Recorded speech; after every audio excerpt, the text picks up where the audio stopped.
Hello everyone, চলে এসেছি আরও একটা নতুন মুভি এক্সপ্লেনিং ভিডিও নিয়ে। আজ আমি এক্সপ্লেন করতে চলেছি পাতাল লোক ওয়েব সিরিজের সিজন 2টিকে।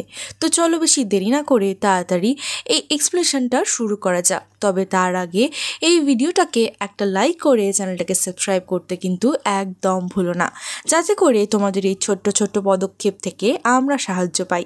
আর নোটিফিকেশন বেলটাকেও অন করে দিও। চলো তাড়াতাড়ি শুরু করা যাক পাতাল লোক ওয়েব সিরিজের এক্সপ্লেনেশন। সিরিজের শুরুতে আমরা একটা হোটেলের সিন দেখতে পাই, যেখানে একটা ওয়েটার ব্রেকফাস্ট নিয়ে একজনের রুমে যাচ্ছিল। আর সে আসলে যাচ্ছিল মিস্টার থমের রুমে ব্রেকফাস্টটাকে দিতে। আর তখন সময় হচ্ছে 7টা।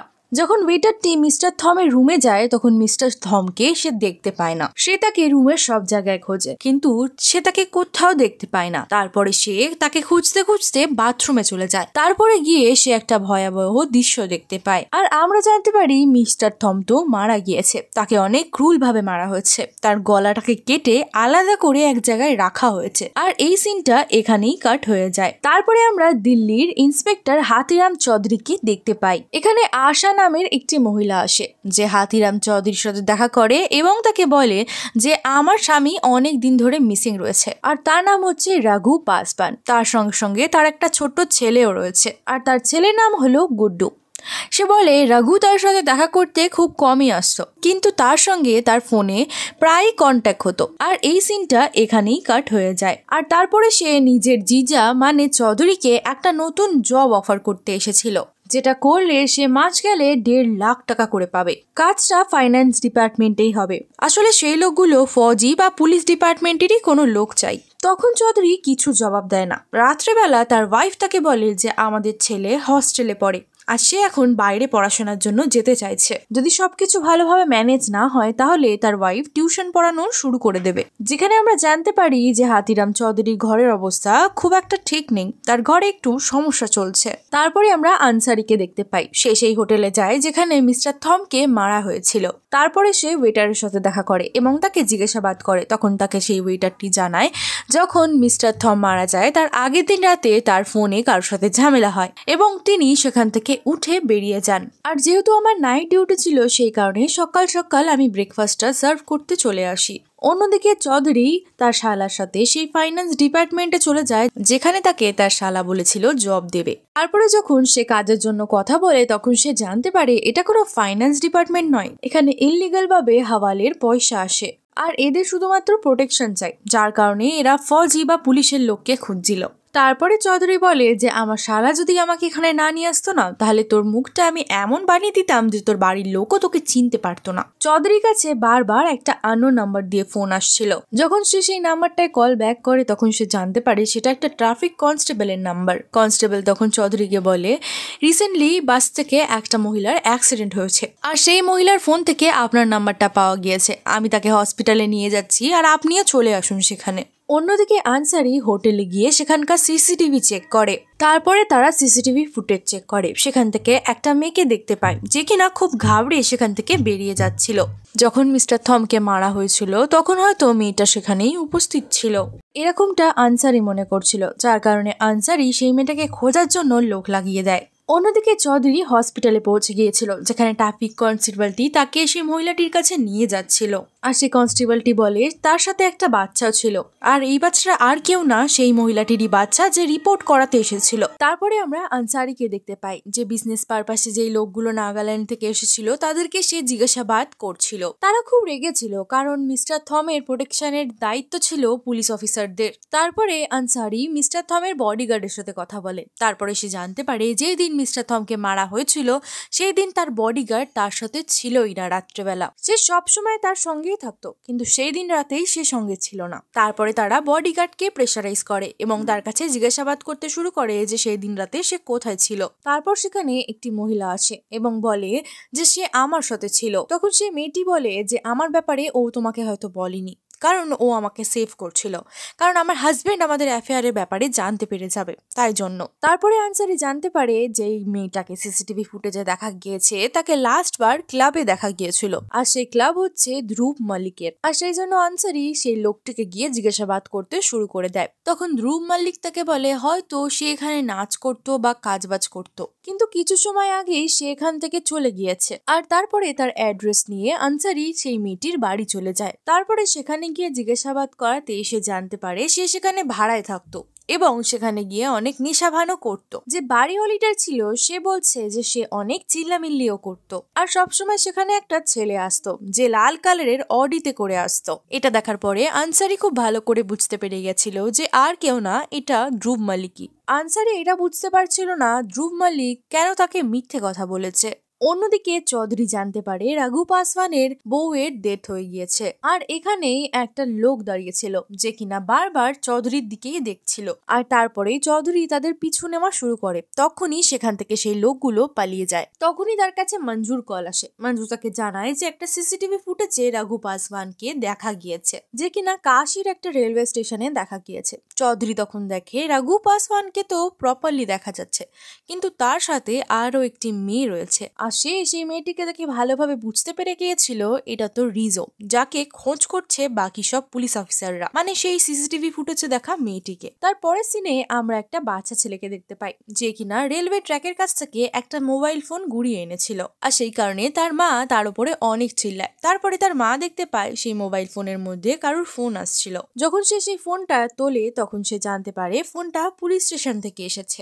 আর এই মোবাইলটা হচ্ছে রোজের। তারপরে আমরা আনসারিকে দেখতে পাই যে তার বসের কাছে সেই সিসিটিভি ফুটেজটাকে নিয়ে যায় যখন সে সেই মেয়েটাকে দেখতে পেয়েছিল। তার সাথে সাথেও সে এটা বলে যে এই কেসটার ইনভেস্টিগেশন হাতিরাম চৌধুরী করছিল, আর তিনি রাঘু পাসওয়ানকে খুঁজছিল। তখনই এই ফুটেজটা তিনি দেখতে পায়। তার মানে হয়তো এই দুটো কেস একসাথে কানেক্টেড রয়েছে, কারণ রাঘু পাসওয়ানের সাথে সেই মেয়েটিকেও দেখা গিয়েছে। তারপরে আনসারি ডিএসপি কে বলে যে আমার মনে হয় আমাদের টিমেতে হাতিরাম চৌধুরীকেও অ্যাড করে নেওয়া উচিত, কারণ এই কেসের সঙ্গে তার কোনো না কোনো একটা লিঙ্ক রয়েছে। আর এদিকে ডিএসপি আনসারিকে সোজাসুজি বারণ করে দেয়, আর এদিকে আনসারির অফিসে বসে রয়েছে চৌধুরী, কিন্তু আনসারি তাকে এসে বলে যে ডিএসপি মানা করে দিয়েছে। কিন্তু আমার খুব ভালো লেগেছে যে আপনি এইখানে এসেছেন। আর আনসারি এখনো অব্দি হাতিরাম চৌধুরীকে অনেক বেশি সম্মান করে। আনসারি এখনো অব্দি তাকে স্যার বলেই বলে, যদিও বা তার থেকে সে নিচু পোস্টে রয়েছে, কিন্তু তাকে সে রেসপেক্টটা এখনো অব্দি দেয়। আর একটা ইনভেস্টিগেশন করার সময় তখন সে সেই লোকগুলোকে দেখতে পায় যে লোকগুলো হসপিটাল থেকে তাকে দেখে পালিয়ে গিয়েছিল। সেই লোকগুলো চৌধুরীকে দেখে নিয়েছিল, যার কারণে চৌধুরীকে দেখার সঙ্গে সঙ্গে সেখান থেকে তারা পালানো শুরু করে দেয়, কিন্তু চৌধুরী তাদের পিছু নিয়ে নেয়। কিন্তু ততক্ষণে সেখান থেকে তারা পালানো শুরু করে দেয়, আর কিছু দূর যাওয়ার পরে তাদের মনে হয় এখন হয়তো তাদের পিছু কেউ করছে না, সেই জন্য ডাইরেক্ট তারা নিজেদের আড্ডাতে পৌঁছে যায়। আর এই আড্ডাটা আর কারণ নয়, এটা হচ্ছে ভাল্লার আড্ডা, যাকে আমরা দেখেছিলাম পাইনাপেল ফ্যাক্টরির ওনার ছিল সে। আর আমরা জানতে পারি যে হাতিরাম চৌধুরীও এখানে পৌঁছে গিয়েছিল, আর এখানে ড্রাগসের ফার্মিং হয়। চৌধুরী সবার প্রথমে ফ্যাক্টরির ওপরে চলে যায়, সেখানে গিয়ে সে রাঙ্গা নামের একজনকে বন্ধক বানিয়ে নেয়। তারপরে চৌধুরী আনসারির কাছে কল করে এই জায়গাটার ব্যাপারে তাকে জানিয়ে দেয়। তখন আনসারি বলে ওটা আমাদের এলাকা নয়। তখন চৌধুরী বলে যে এটা তো আমারও এলাকা নয়, কিন্তু এখানে যেটা চলছে সেটা ঠিক হচ্ছে না। তারপরে আনসারি বারারকে খবর দিয়ে দেয়, মানে ওখানকার থানার বড় বাবুকে। তারপরে সেখানকার থানার লোকেরা এসে সেখানে রেড মেরে দেয়, আর এদিকে আমরা দেখতে পাই সবাই ধরা পড়ে যায়। আর অন্যদিকে আমরা দেখি যে তাকে ধরিয়ে দেওয়ার ক্রেডিট তো হাতিরাম চৌধুরীর পাওয়ার কথা, কিন্তু এই সব ক্রেডিটটা পুরোপুরি বারার পেয়ে যায়। কিন্তু কোথাও না কোথাও আনসারির এই ব্যাপারটা একদমই ভালো লাগেনি, আর সেই কারণে সে চৌধুরী স্যারের সাথে কথা বলার জন্য যায়। বলে যে রেসে ঘোড়া যখন দৌড়ায় সে খুব ভালো করে জানে যে সে মেডেল পাবে না, কিন্তু তাকে চারা অবশ্যই দেওয়া হবে। তুমি ভেবে নাও না আমিও একজন ঘোড়াই, আমি নিজের কাজটাকে অনেক নিষ্ঠার সাথে করি, আমি তার ফলের জন্য ওয়েট করি না। আর এটা শোনার পরে আনসারিরও খারাপ লাগে। তারপরের দিন আনসারি ডিএসপির সাথে কথা বলার জন্য আবারও যায়, আর তাকে কনভিন্সও করে নেয়। আর তারপরে হাতিরাম চৌধুরীকে এই কেসটার মধ্যে তারা জড়িয়ে নেয়। মিস্টার থমের মার্ডারের ইনভেস্টিগেশনে এখন হাতিরামও থাকবে। আনসারি যখন হাতিরাম চৌধুরীকে এই কথাটা বলে যে এখন আপনিও আমাদের সাথেই কাজ করবেন, তখন এটা শোনার পরে চৌধুরী অনেক খুশি হয়ে যায়। সবার প্রথমে তারা ভাল্লার থেকে জিজ্ঞাসাবাদ করে, তারপর তারা জানতে পারে রাঘু পাসওয়ান জব ছাড়েনি, কারণ তিনি তাকে জব থেকে বার করে দিয়েছিল, কারণ সে রেলওয়ে স্টেশনে মালের সঙ্গে ধরা পড়ে পড়ে গিয়েছিল। তখন সে বলে এই মালটা নাগাল্যান্ডে যায়, আর এই মালটা ম্যাক্স রিজু নামের একটা লোকের কাছে যায়, যে লোকটাকে আমি কোনোদিনও দেখিনি, আর না আমি রাঘু পাসওয়ানের ব্যাপারে কোনো খবর জানি। তারপর আমরা দেখতে পাই আনসারির কাছে একটা ফোন আসে। তখন সে জানতে পারে যে ধ্রুব মালিক তার সাথে দেখা করার জন্য এসেছে এবং তার সঙ্গে লয়ারও নিয়ে এসেছে, আর সে নিজের লয়ারের দ্বারা এটা প্রুফ করে দেয় যে এই সবের মধ্যে তার হাত একদমই নেই। তখনই টিভির মধ্যে একটা নিউজ চলে যেখানে 3টে লোক মুখে মাস্ক পরে বলছে যে মিস্টার থমকে মারার কারণ আমরাই।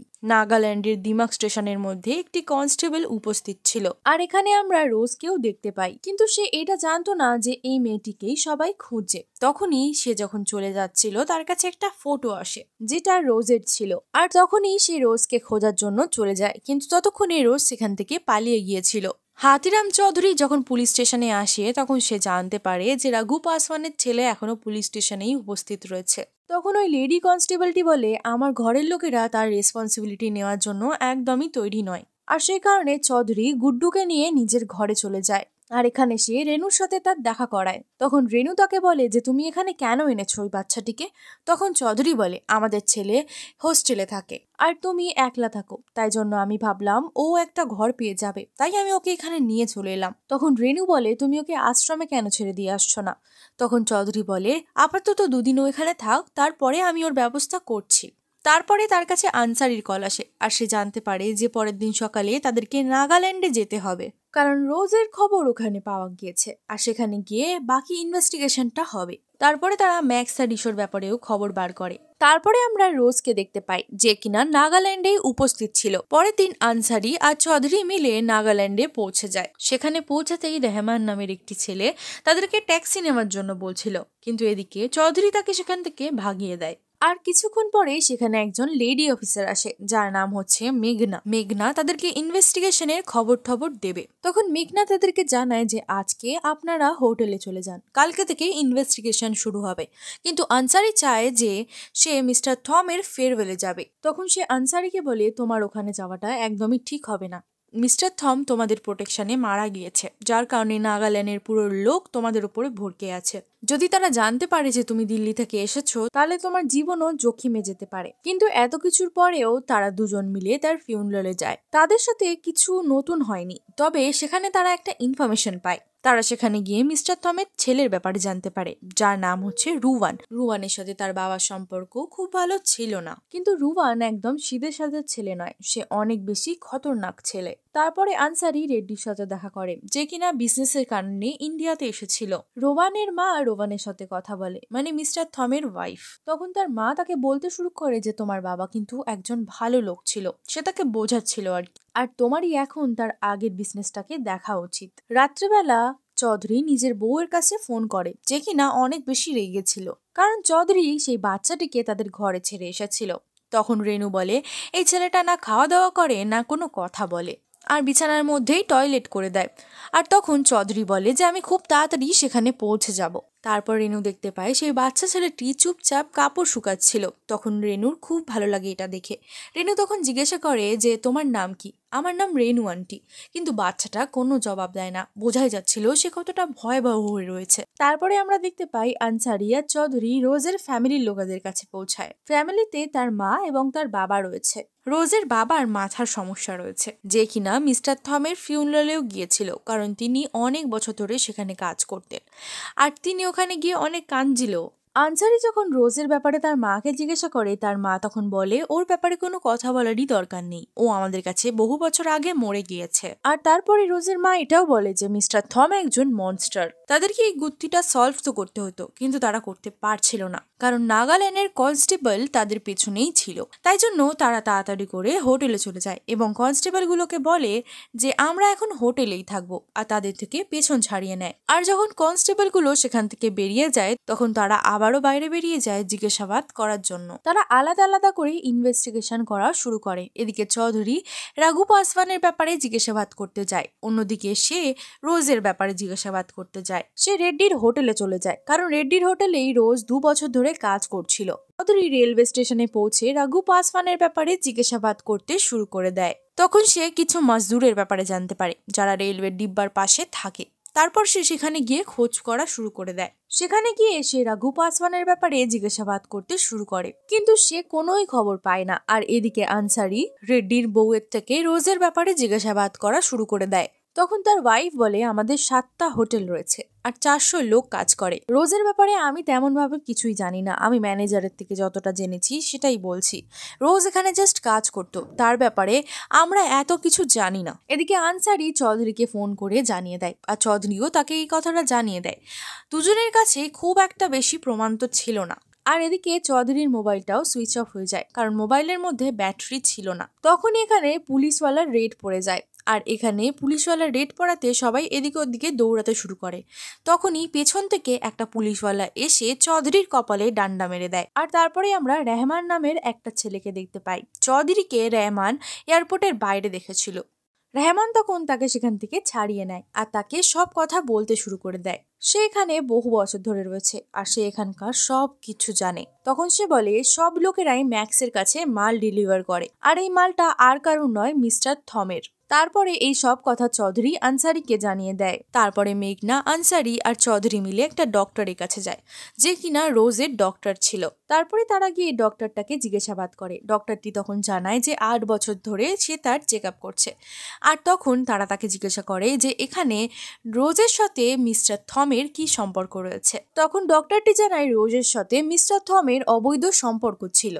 আর এদিকে চৌধুরী বলে, যেখানে রেড করা হয়েছে সেই লোকগুলোর কাছে আমরা জিজ্ঞাসাবাদ করা প্রেফার করব, আর তাদের পরের দিনই কোর্টে তোলার কথা ছিল। তারপরে চৌধুরী সেখানে গিয়ে তাদেরকে জিজ্ঞাসাবাদ করতে শুরু করে দেয়। তারপর সে জানতে পারে রঘু এদের সাথেই কাজ করত, আর সে ম্যাক্সের কাছে মাল ডেলিভার করত। কিছু হপ্তা আগে আমি তার সাথে একটা মেয়েকেও দেখেছিলাম। আনসারি আর চৌধুরী সেখান থেকে বেরিয়ে যায়। তারপরে তারা যখন অন্য জায়গায় যাচ্ছিল, তখন চৌধুরী নোটিস করে যে তাদের গাড়ির কেউ পিছু নিয়েছে। তারপরে চৌধুরীরা তাকে ধরে নেয় এবং তাকে জিজ্ঞাসা করে যে কেন তারা তার পিছু নিয়েছে। তারপরে তাদেরকে জিজ্ঞাসা করাতে তারা বলে তারা স্টেট পুলিশ। তখন তারা বুঝতে পেরে যায় যে হয়তো মেঘনাই তাদের পেছনে এদেরকে লাগিয়ে রেখেছে। তারপর মেঘনার কল আনসারির কাছে আসে। তখন মেঘনা জানায় এখানে তারা ম্যাক্সের বডি খুঁজে পেয়েছে।